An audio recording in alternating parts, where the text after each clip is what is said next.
Business news की जानिब आपको बताएं, पाकिस्तान रेलवेज ने लाहौर से कराची के दरमियान शालीमार एक्सप्रेसवे 1 मई से चलाने का ऐलान कर दिया। रेलवे इंतजामिया ने शालीमार एक्सप्रेस पर किरायों में रायत देने का भी फैसला किया। मुसाफिरों के लिए शालीमार एक्सप्रेस के टिकटों पर 1 मई से 15 मई तक 20% रायत होगी। 16 मई से 31 मई तक तमाम क्लासेस की टिकटों पर 10% रायत दी जाएगी। शालीमार एक्सप्रेस की करंट बुकिंग पर भी इतनी ही रायत होगी। तमाम डिविजनल सुप्रिटेंडेंट्स को भी पहले से बुकिंग कराने के लिए मुसाफिरों को 20 और 10% रकम रिफंड करने की हदायत दी जाएगी। पाकिस्तान रेलवेज की इंतजामिया की जानिब से नोटिफिकेशन भी जारी कर दिया।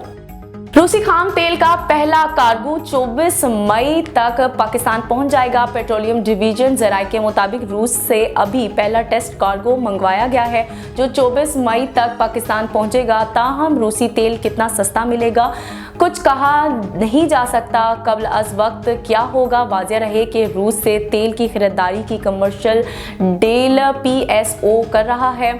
चंद रोज कबल वजीर मुमलिकत बराए पेट्रोलियम मुसद्दिक मलिक ने कहा था कि रूस के साथ तमाम मामलात को हतमी शक्ल दे दी गई है। जल्द ही हम अपना पहला ऑर्डर देंगे, कोशिश करेंगे जल्द से जल्द पहला जहाज पहुंच जाए। और आपको बताएं, इक्तिसादी राब्ता कमेटी के इजलास में मुख्तलिफ तरक्याती स्कीमों मंसूबों की मंजूरी दे दी गई है। वफाकी वजीर खजाना इसहाक डार के जेर सदारत काबीना की इक्तिसादी राब्ता कमेटी का इजलास हुआ।